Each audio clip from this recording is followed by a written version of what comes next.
So guys, তোমাদের আর কি বলবো, আজকে আমার সাথেও ঘটে গেল একটা বড় একটা কাহিনী। এলাকার এক পিচ্চি মেয়ে আমাকে দিল কাস্টম চ্যালেঞ্জ, বললো পারলে আমাকে নীলে হারিয়ে দেখা, তোকে আজকে নীলে দিয়ে দেবো বললো। তারপর আমি যা করলাম, কোনো কথা না বলে বললাম, আয় চলে আয় কাস্টমে, তোকে ভরে দেবো আজকে নীলে। এরকম মজা লাগে 4 দিন বেঁধে, ব্যথা টের পেলেই বুঝবি, মলম লাগিয়ে দেবো তোকে মেরে।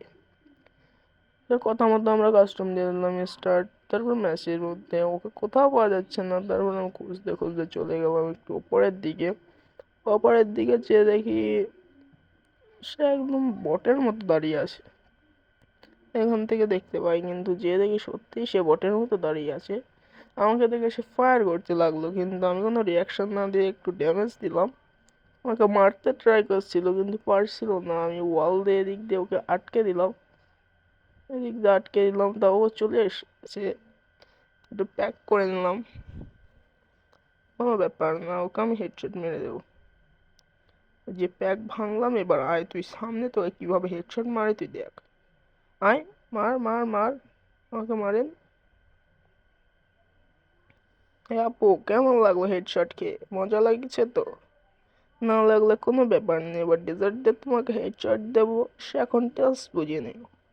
ঝাল লবণ কম হলে একটু বাসা থেকে লাগায় নিও। আমার কাছে ওদের ঝাল লবণ কেনার টাকা পয়সা নাই, গরিব মানুষ, বুঝতেই তো পারছো। আসো, তোমার সাথে হয়ে যাবে দ্বিতীয় রাউন্ডে। কেমন মজা এবার তুমি বুঝবে আমাকে কাস্টম চ্যালেঞ্জ দেওয়া। এত বড় সাহস তুমি পাইছো কই? এলাকার বড় বড় ছেলেবেলা আমার সাথে না না কাস্টম চ্যালেঞ্জ, আর তুমি একটা পিচ্ছি ভাইয়া হয়ে আমাকে দাও কাস্টম চ্যালেঞ্জ? আচ্ছা আসো তুমি, এনে আয়, আয় নুবড়ি নুবড়ি আয়। লাগবো না রে, আমার ফোনটাও অত ভালো না যে আমি অত ভালো করে হেডশট মারবো, ভালো আইডিও নাই। তোমরা সাবস্ক্রাইব করে দাও যাতে মনিটাইজ হলে একটা ভালো ফোন কিনতে পারি। চ্যানেলটি মনিটাইজ হতে এখনও 300 উপর সাবস্ক্রাইবার লাগে। তো তোমরা একটু বেশি বেশি করে ভিডিওগুলো দেখবা যাতে আমার চ্যানেলটা মনিটাইজ হয়ে যায়। আয় নুবরি আয়, কেমন মজা লাগলো বল? আর খেলবি কাস্টম আমার সাথে? কেবল তো 2 রাউন্ড, দাঁড়া এখনো বাকি 2 রাউন্ডে তোর মজা দেখাচ্ছি। পেছন দিয়ে ভরে দেবো পুরো। এরকম মজা লাগে তুই আজকে বুঝবি। বাড়ি গিয়ে পেছনে হাত দিয়ে দেখবি পেছন দিয়ে সব বেরিয়ে যাচ্ছে গ্যার গ্যার করে। তো তোমরা খারাপ কিছু মনে করো না। তো তৃতীয় রাউন্ড স্টার্ট হয়ে যায় এখানে। তো আমি এখান থেকে ডেজার্টের পিছন নিয়ে যাচ্ছিলাম। এখন আমি দৌড়াচ্ছি, ওর কোনো রিয়াকশন নেই, কিচ্ছু নাই। বট বলতেই তো বুঝতে পারছেন, নুবড়ি। 1 নম্বরে আমাদের গ্রামের সবচেয়ে বড় নুবড়ি। তো আমি যাচ্ছিলাম, সোজাসুজি যাচ্ছিলাম, যেতে যেতে কোনো রিয়াকশন পাচ্ছি না। ও কোনো এই যে এইদিকে আছে। আমি ডেজার্ট হেডশট মারতে ট্রাই করি, কিন্তু আমার ডিভাইসটা যেহেতু ভালো না, তাই আমি পারছিলাম না। তো ও আমাকে ফুল ড্যামেজ দিয়ে দেয়। আমি এখন প্যাক করে নিয়ে হালকা ফাঁকা রাখি যাতে ও আমাকে মারতে পারে। ট্রাই মেডি পেতে করছিলাম, মেডি করতে করতে তাও দেখছি ওর কোনো রিয়াকশন নেই, ফাঁকা রেখেছে, তাও ও আমাকে মারছে না। তা আমি বলছি তারা তোকে এবার এসছে যে এখন ফায়ার করছে, ওয়াল ফাটানোর চেষ্টা করছে, আমি ওয়ালটা ভেঙে নিলাম। ওয়ালটা ভেঙে নিয়ে ওকে ডেজার্ট দিয়ে মারতে চাইলাম, কিন্তু হলো না, তা ওকে বিচন দিয়ে মেরে দিলাম। এই রাউন্ডে ওকে হারিয়ে দিলাম। এবার লাস্ট রাউন্ডে আমরা যদি জিততে পারি তাহলে আমাদের ভুইয়া হয়ে যাবে। তো এখনও যারা ভিডিওতে লাইক করোনি তারা জলদি লাইক করে দাও এবং কমেন্ট করে দিও কেমন লাগলো ভিডিওটি। তো আমি প্রফেশনাল ইউটিউবার না, নতুন একটা চ্যানেল, তা তোমাদের একটু সাপোর্ট চাই। এখন আমার এটা হলো স্কোপ অপশনটি অফ করা ছিল, তো আমি একটু খুঁজছিলাম অন করার জন্য।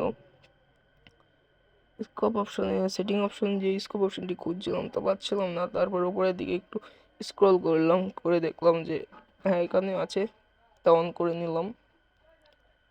অন করে এখন ওর সাথে আমি আবার ম্যাচে ফিরে যাব। হ্যাঁ, স্কোপ অপশনটি অন হয়ে গেছে।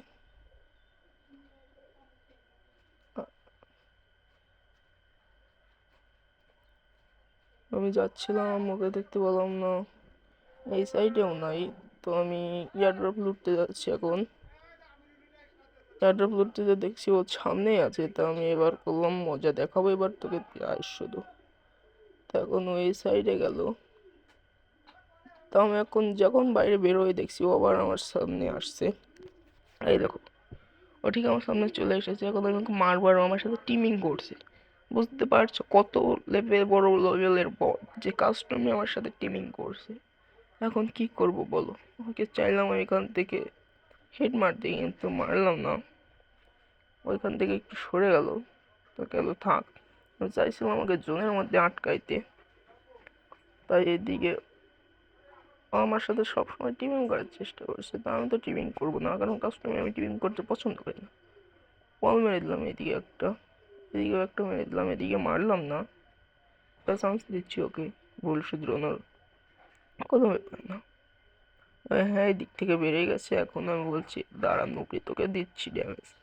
হ্যাঁ, 150 ড্যামেজ লাগিয়ে দিলাম। এখন ও ফায়ার করছে, আমাকে মারার চেষ্টা করছে। এই দেখো আমাকে ড্যামেজ দিয়ে দিল।